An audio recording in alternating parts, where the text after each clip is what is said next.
you applied for a TV show. Can we have a chat? I'm thinking, I've not applied for a TV show. Who is it?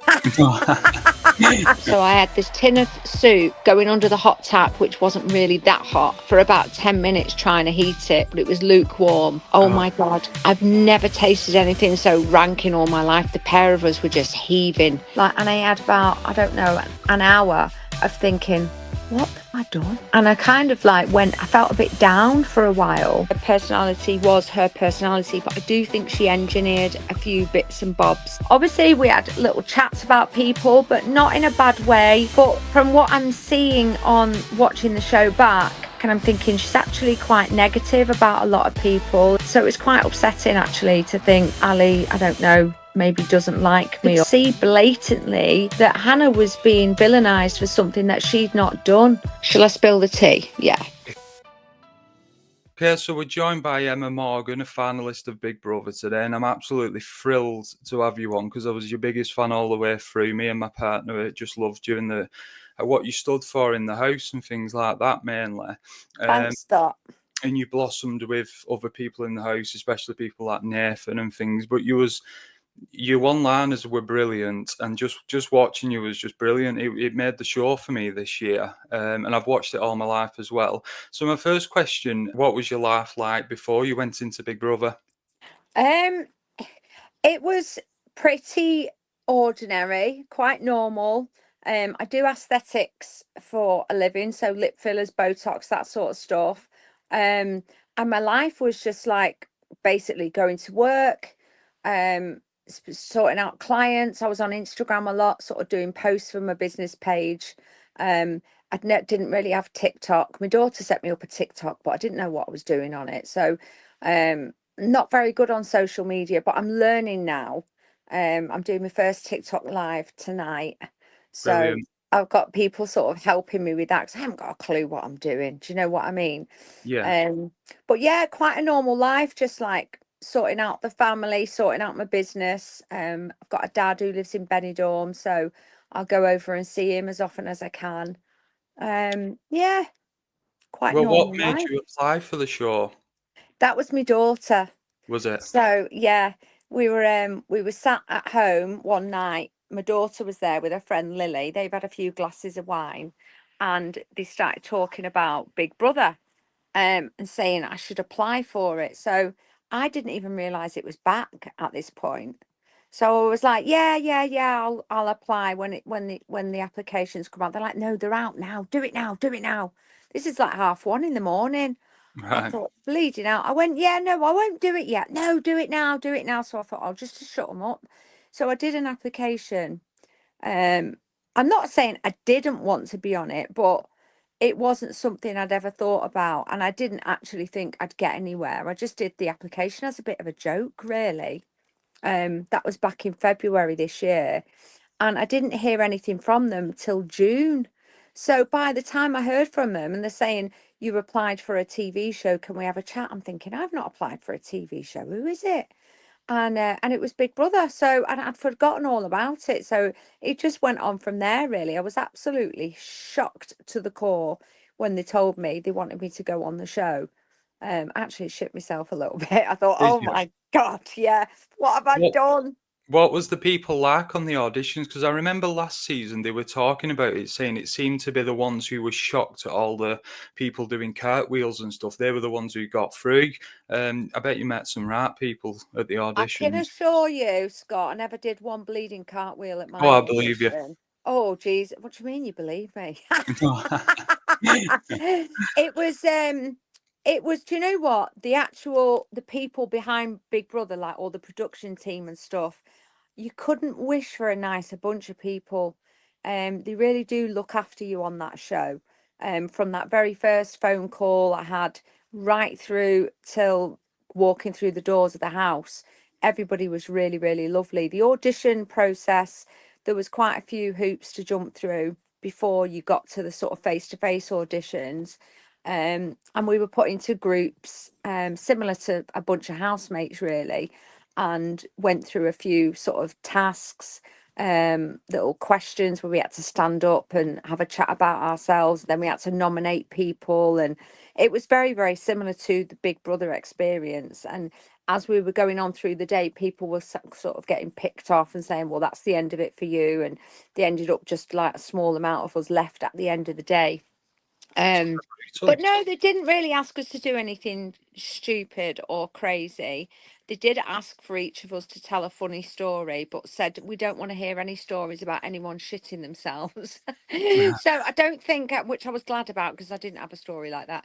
So I don't think they're into toilet humour, which is good because I'm not really into it myself. Yeah. Other than that, they just let us be ourselves. And yeah, and actually, Thomas, who was on the show, was actually in my group at the auditions, and I remember seeing him there, thinking, "What a lovely lad." And when I left, I came home to my daughter, and I said, there was a lad there today, Thomas. I said, he was so lovely. I said, I bet you any money he makes the show.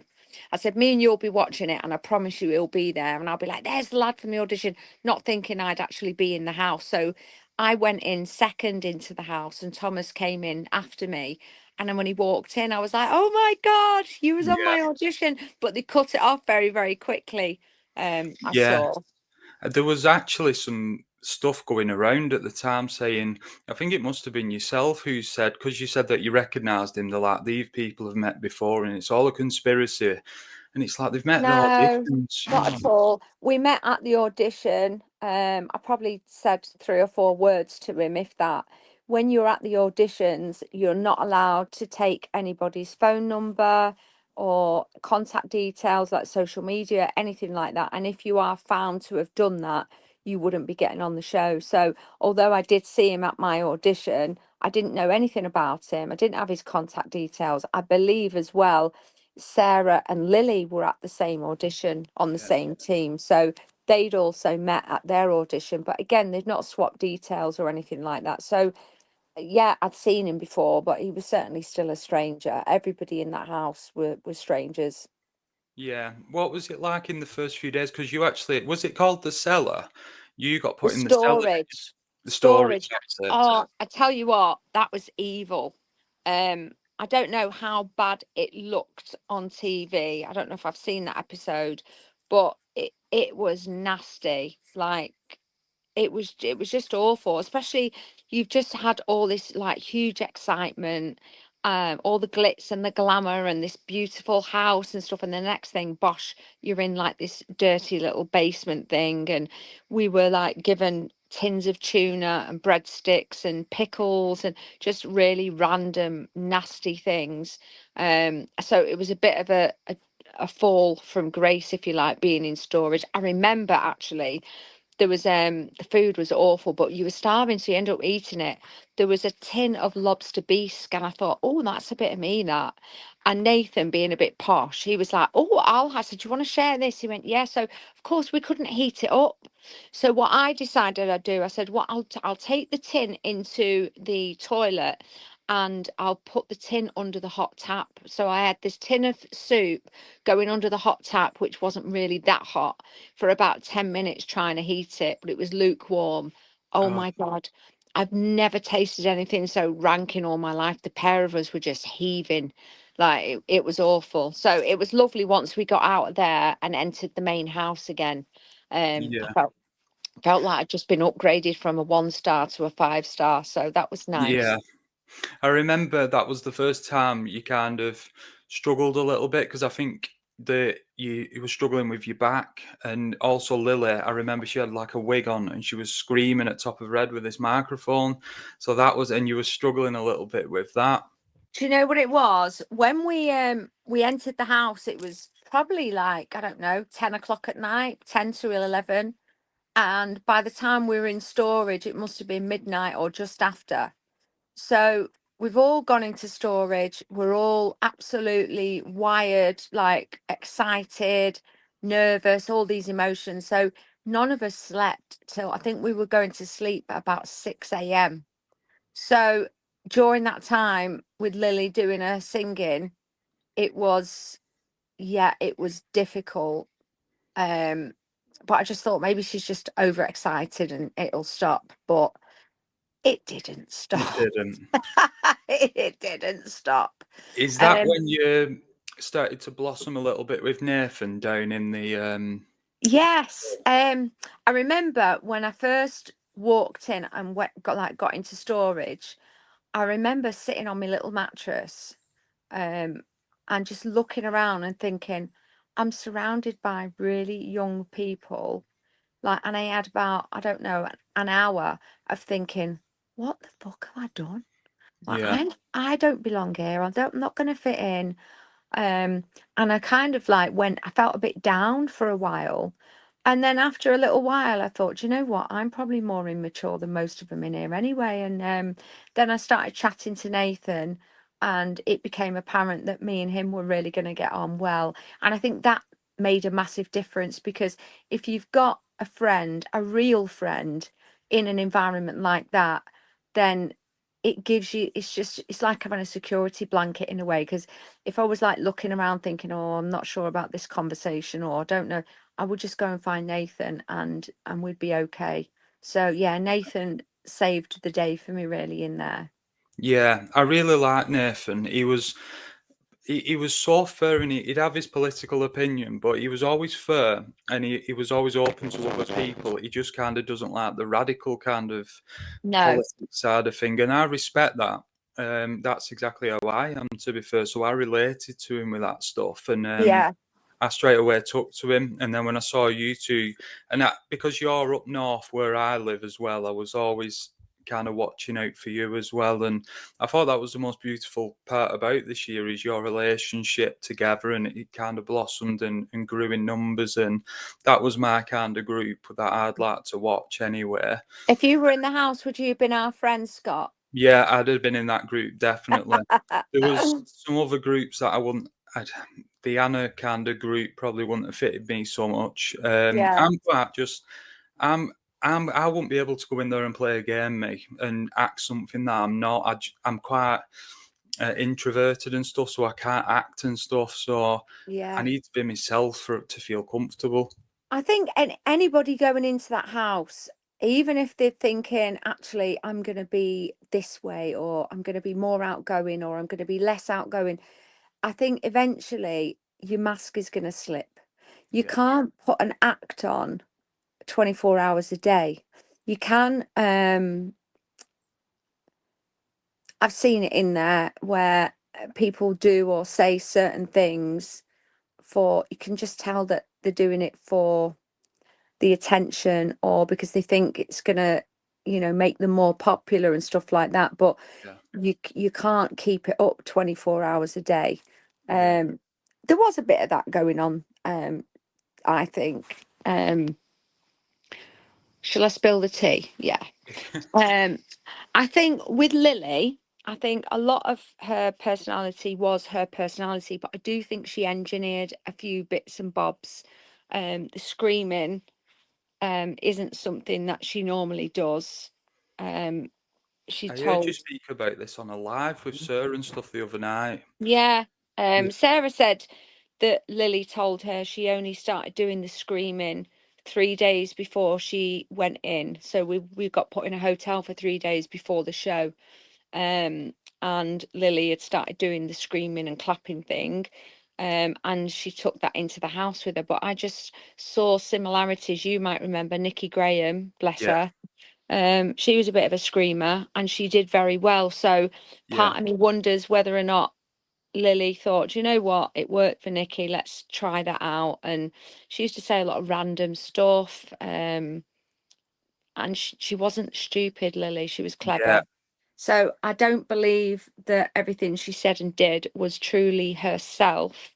However, I don't hold anything against her for doing that. I'm just aware that she was doing it. Do you know what I mean? I could be wrong, um, but I'm not normally wrong. So yeah.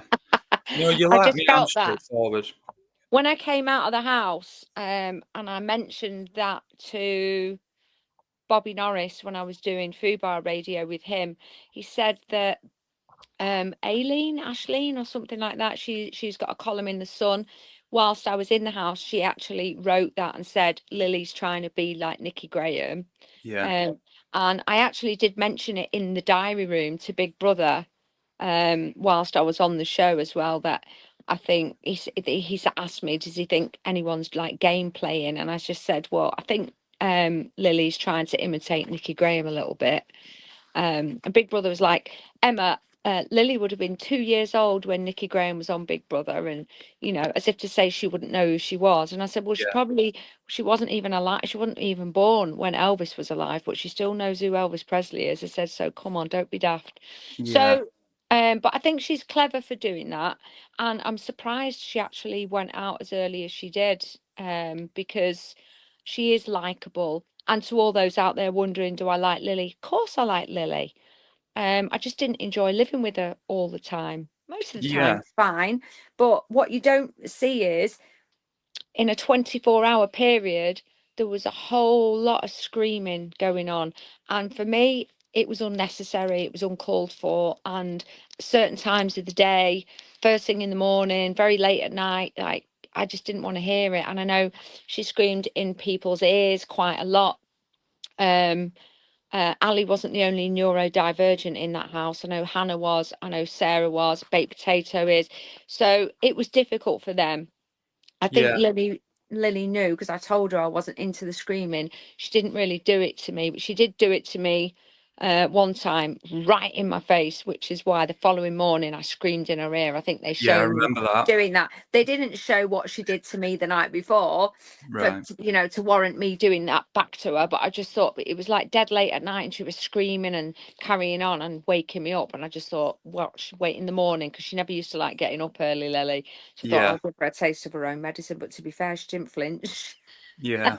I wouldn't have been So able to handle it. I mean, I've got high functioning autism myself, and I can't. When it gets to 9 o'clock, I shut off and stop speaking to people. Me, I just can't deal with the stimulation of it. So yeah, I wouldn't have handled that at all. it was very overstimulated in that house. With even without screaming or whatever, it was just like the colours, the bright lights, Yeah.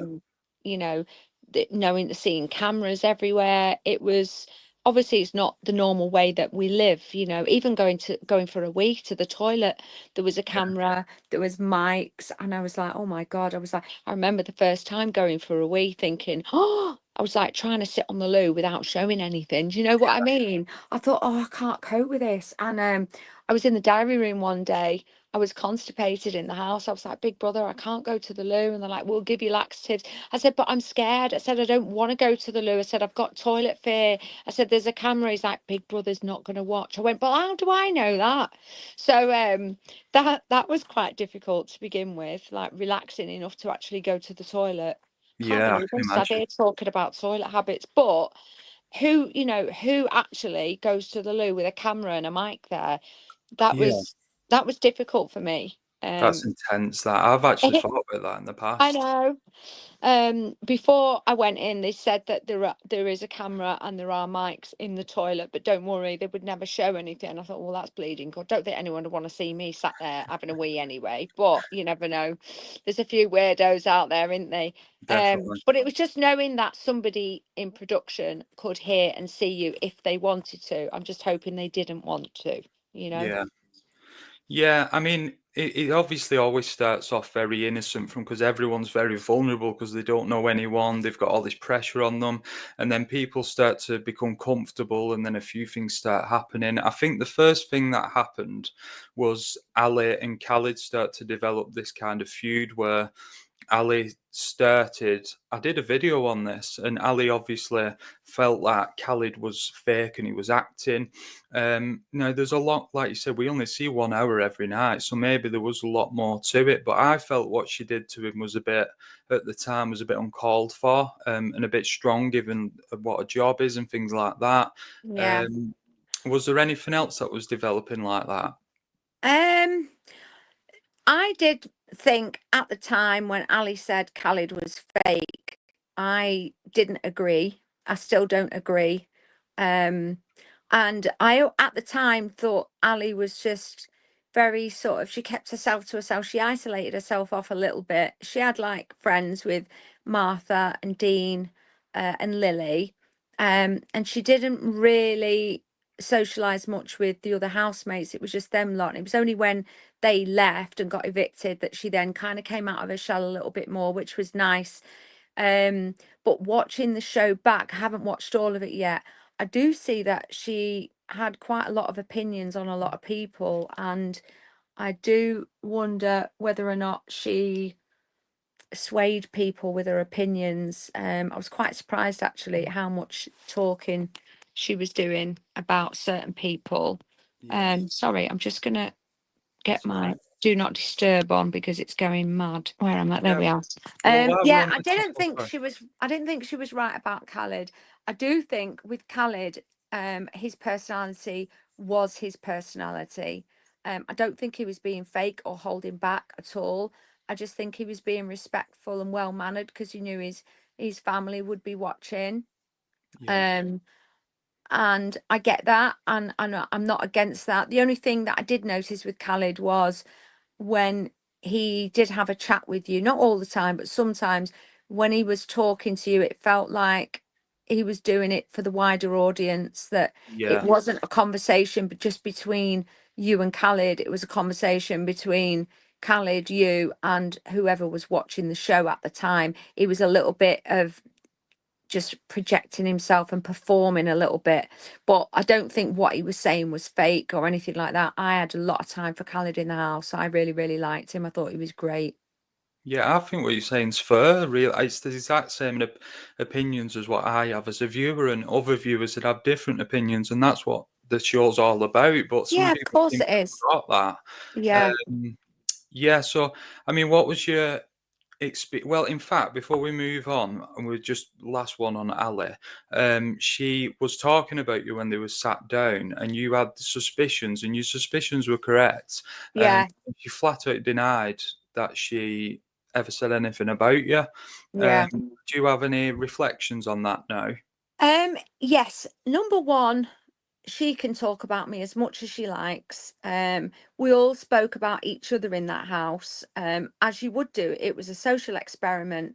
And of course, we're going to speak to our friends in the house, like, oh, what do you think about this person or whatever? So she's very entitled to talk about whomever she wants, me included. What I found was not very nice was how blatantly she was doing it, because she was sort of doing this whisper, whisper, whisper, but making direct eye contact with me, backwards and forwards with Lily. And I'd turn away as she was doing it, and then I would just turn round dead quick and catch them at it. And as she's staring at me, I was just staring at her back as if to say, what are you doing? So I thought that was a bit rude, especially considering, her job is a psychotherapist or whatever it is she does. Yeah, I think she was always very aware of how other people would be made to feel in certain situations. And I thought, well, how come you're not aware of how I might be feeling right now whilst you're blatantly talking about me? And then she denied it. I wasn't going to even ask her anything, but I'd said to a few people at the time, I'm sure they're talking about me, and like, they were like, yeah, she is. It's dead obvious. And Hannah said later on, I think the following day, oh, she was definitely talking about you. Like, I noticed it. And Sarah and Nathan were like, why don't you just ask her? And I said, oh, it's pointless. What's the point? Because she's either going to lie and say no, or she's going to be feeling awkward and saying yes. I said, and I'm really not that asked. But they were like, ask her, ask her. Ask. I thought, oh, I'll just ask her. But I didn't think she was going to own up to it anyway, and she didn't.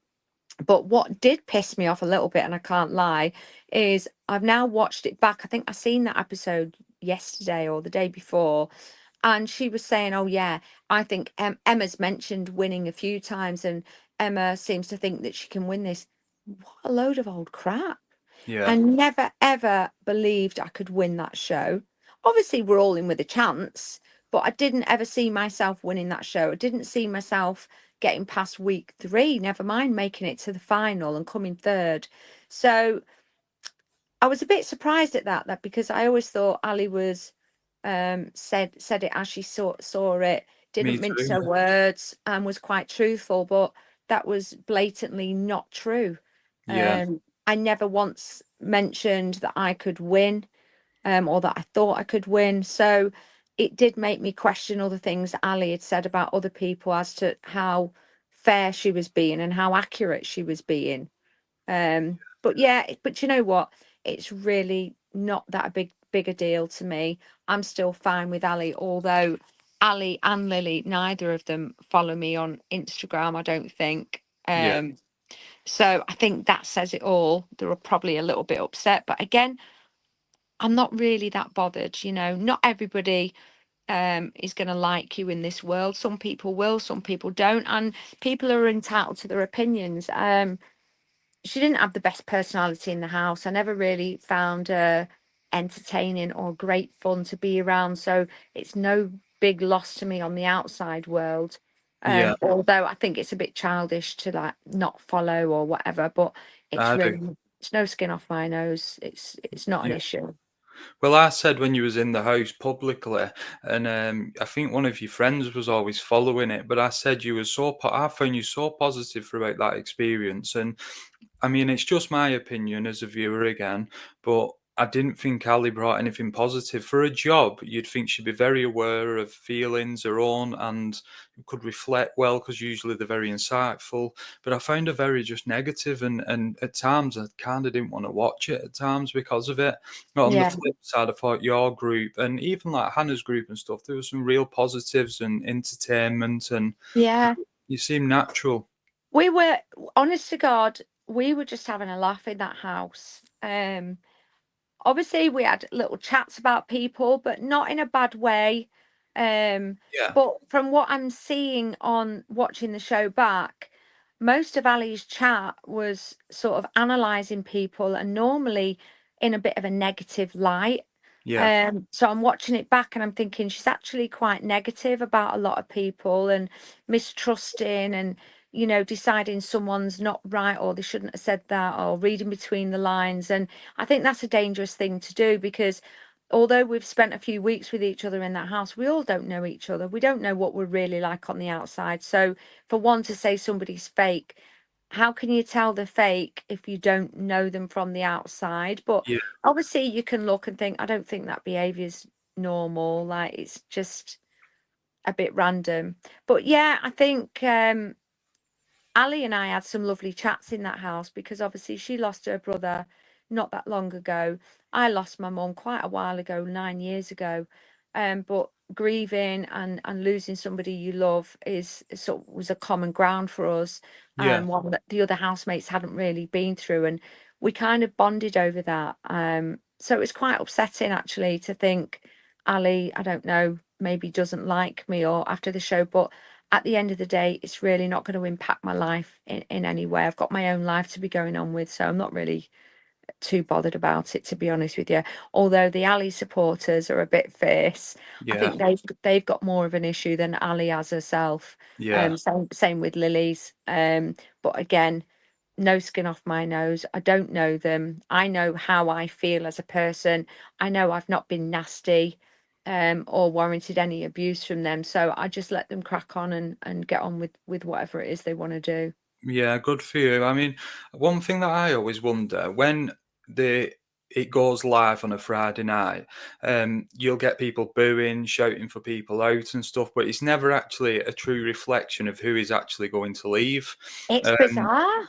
yeah, do you a lot in the house believe kind of what you're hearing, or do you know there's a bit more to it that there's obviously a whole nation? Yeah. Well, I mean, obviously, all we can hear um, is the audience outside. We don't know what the viewing public are thinking or feeling. So you would be correct in thinking that whatever the audience outside are doing is a reflection of the viewing public, but it so wasn't. I mean, it was mega apparent when Khalid got that Yeah, it was literally sounded like Bieber fever outside, girls screaming and woo, and the next thing is being evicted. yeah, Um, so I think it just goes to show that the audience outside isn't really a true reflection. And Big Brother production did tell us that it's normally sort of hardcore Big Brother fans that are in the audience, and it can be a bit of a pantomime out there, and it isn't yeah, always a reflection of what's going on in the real world.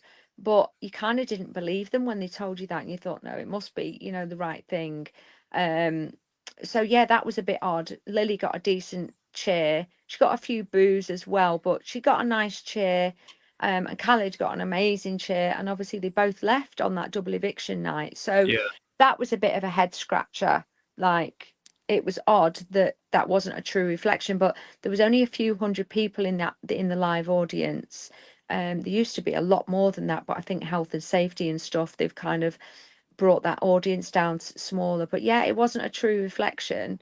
And yeah, it was a bit odd, really.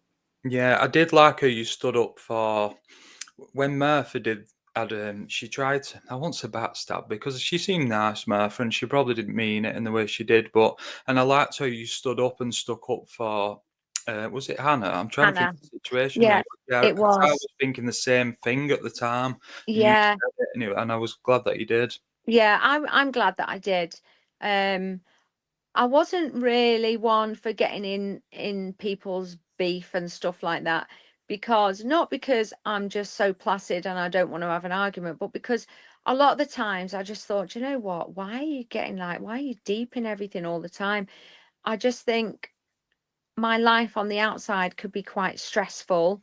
So when I went into the house and people were like beefing over the smallest things, I just couldn't be arsed with it, you know. But with the Martha and Hannah thing, I could see blatantly that Hannah was being villainized for something that she'd not done. Um, and that at that point I just thought, no, I'm not going to stand by. And even though everybody seemed to be siding with Martha on it, I thought, yeah, because you'd not seen the full picture, and I had. So I did have to speak my mind on that. Yeah, um and I did speak my mind, and I think people were glad that I did do that. Obviously Martha wasn't glad. And my intention wasn't to upset Martha, but it was to let people see what had really gone on. Because if I were getting slung under the bus like that and somebody knew that it wasn't my fault, I would have wanted them to stick up for me. So I yeah, was just sticking up for what I felt was right at the time, and I still stand by that. I do feel it was right at the time. mm, Um, Martha shown a few times that she could be a little bit prickly, but on the whole, she was a nice girl, you know, and I have got yeah, time for Martha. I think Martha worries that maybe I don't like her and stuff. I know Sarah was with her at the weekend, and Martha was like, I think Nathan and Emma hate me, and she's a bit of an overthinker and a bit of a worrier, Martha. So yeah, I have messaged her and just said, you know, don't be daft. I've got a lot of time for her. I think she's a nice girl, but cracks show in that house. And if you can't be sweetness and light 24 hours a day, it does show. That's yeah. not to say she's not a good person, but yeah, there was a few cracks there. But yeah, I wanted to stick up for Hannah during that time. I think she deserved it. Yeah. What was your time like as head of house when you got promoted to head of house for a while? I didn't enjoy it, I'll be honest with you. I didn't want to be head of house. And when I switched that torch on and it lit up, I was like, oh no, why me? And even the treats, like I was getting nice food when the rest of the house was on economy shopping. But even that, like, I didn't really enjoy it because I couldn't share it with any housemates.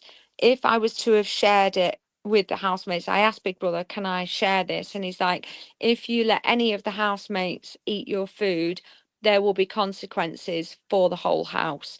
So I couldn't share it. I didn't want to sort of flaunt it in front of everyone, because although it seemed like nothing, when you're eating porridge for days and you can see a sausage, it makes you like, "Ugh." So Yeah. I used to go up, they used to say, you've got to go upstairs and eat your food. And then, you know, I just used to feel like a bit shit. Like I was, not part of the group up there eating my lovely food while they're all suffering downstairs. So every meal I had was served with a large portion of guilt. Do you know what I mean? Yeah. I Um, remember you upstairs, and I think it was Sarah. I liked Sarah a lot as well. yeah, Yeah, Sarah's she was great. watching. Yeah.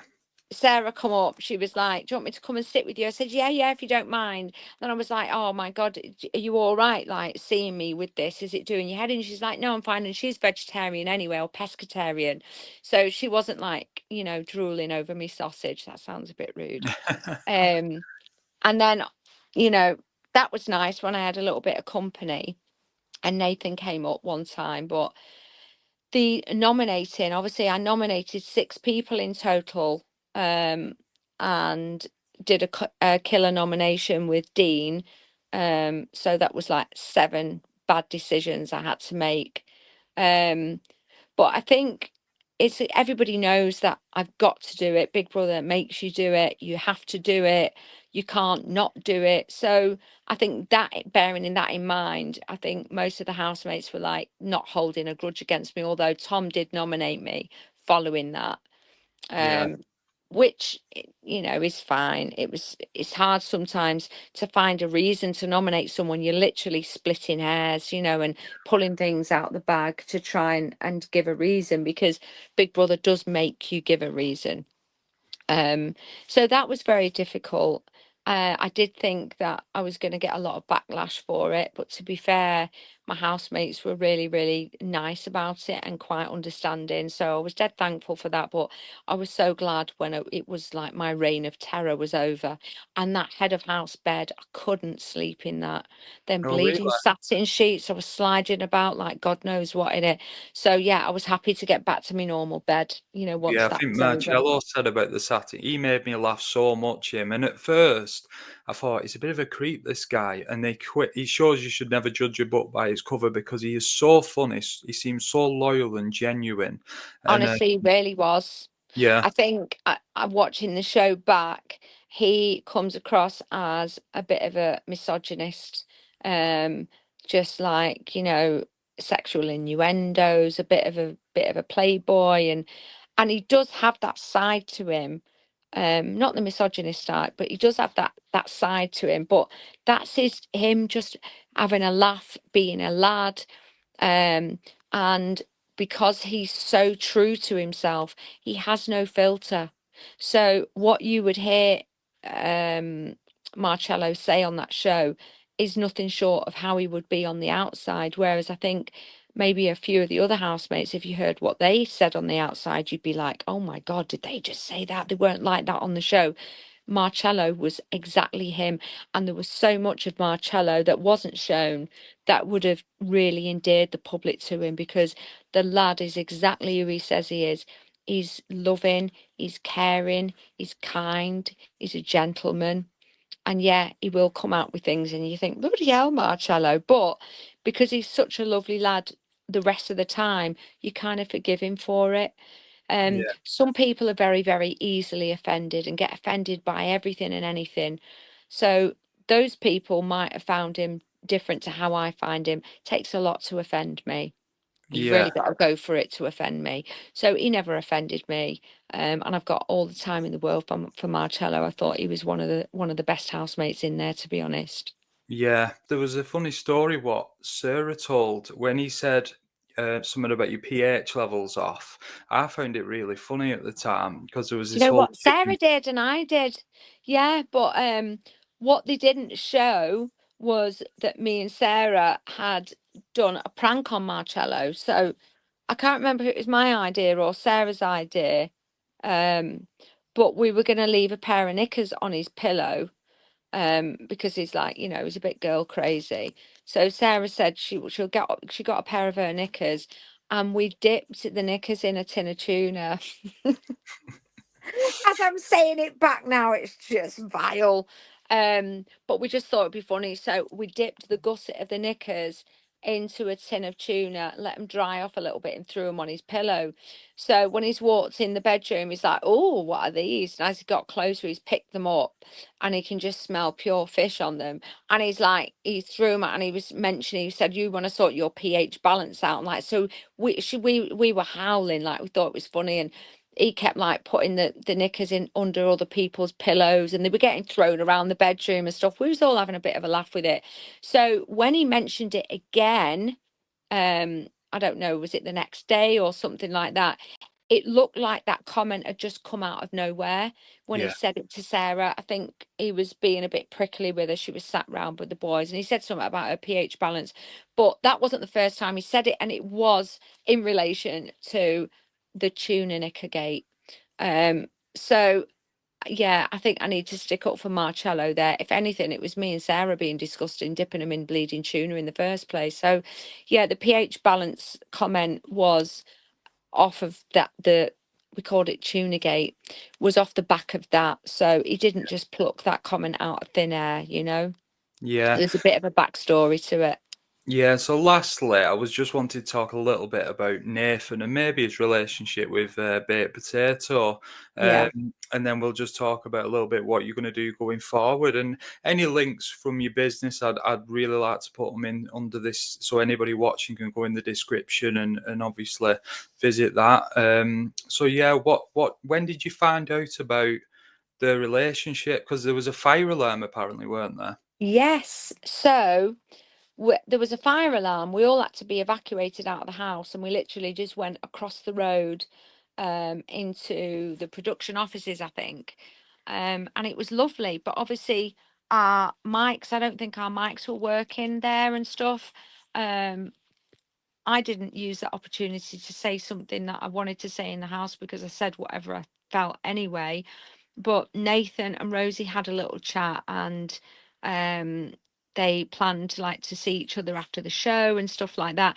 I didn't know they'd had the chat in the, you know, the fire escape thing. But when they came back into the house, Nathan said like, we're going to start seeing each other after the show and all the rest of it. So at first, I'll be honest with you, I thought to myself, selfishly, I thought, "Oh, I'm going to lose my little mate now," because obviously if them two are a bit of a couple, I'm not going to keep like three wheeling and being there in the middle of like, what you up to, guys? But as it went, we were all still really, really good friends in the house. And it didn't affect anything. And then Sarah joined the group. So we had this little foursome, which was lovely. I know a lot of people are speculating, saying, oh, it's just a showmance and they don't really feel anything. It was just a tactic to try and win the show.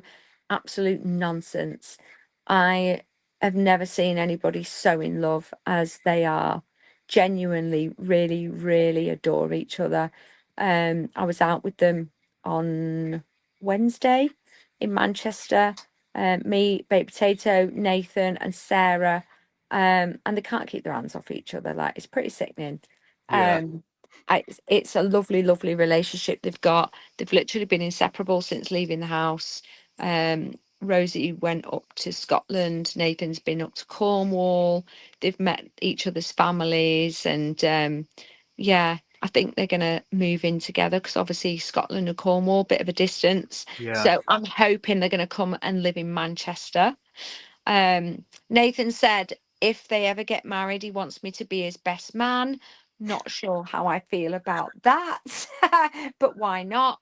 I personally have got a good feeling for them too. I think their relationship is going to last. I think they'll be together for a very long time. Yeah. So, not a lot of people are these days, you know, there's a lot of temptation out there, I think, and it's difficult for couples to last. I think they will last. I think it's a really genuine love story, and I'm honoured to have seen it begin Yeah. and continue to see it grow is lovely as well. Yeah, and they'll always have that to look back on. That's where it started. You know, it's Yeah, incredible, really. yeah, yeah, it's lovely. So, what's life hold for you now, Emma? Because it's really good, and I hope there's lots of opportunities coming your way because you deserve it and things like that. Or has it been really quiet and you enjoy that part of it? It's yeah, it's been really, really interesting actually. Obviously, my sort of following's growing steadily on social media. I didn't really know what social media was all about. Obviously, I used it for Belladonna Aesthetics for my work page, but other than that, didn't really know what I'm doing.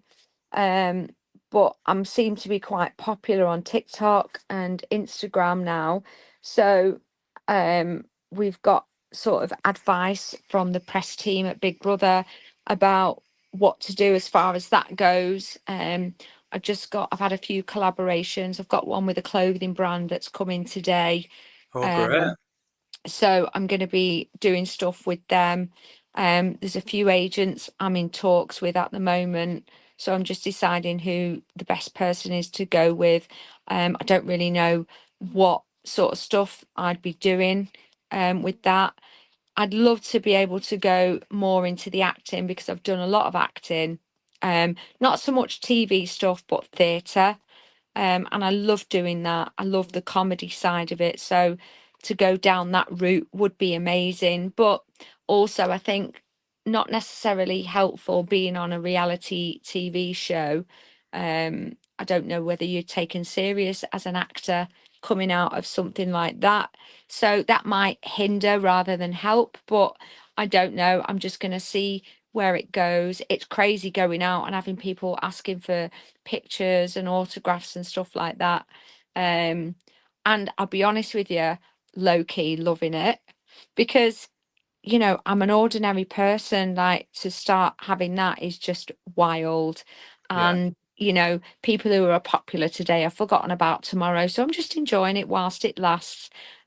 Keeping my feet on the ground. It's not like, I don't think I'm a superstar or anything, but it is it's a bit of a pinch me moment. Like we got papped as well the other night, which was absolutely mad. Oh wow. Yeah, that was just like, oh my God, I just seen this photographer stood there clicking away. And we stood and we did a few pictures with him as well. I wasn't just like, no pictures, all that stuff. I was just loving it all. So yeah, it's really fun at the moment. How long it'll last, I don't know. But I'm enjoying it all while it does. Yeah, well, I'll tell you something. When I tell sometimes my closest people who's coming, I'm speaking to such about it, and they're always like, "All right, whatever." And but when I said you to my partner, a few other people, they was like, "Oh, that's well good." They was honestly buzzing for me. One of my friends really fancies you, Ah, which he's never said before. And my partner were really happy, and yeah, a few people, yeah. oh, that's So keep it up. amazing. Obviously, Yeah.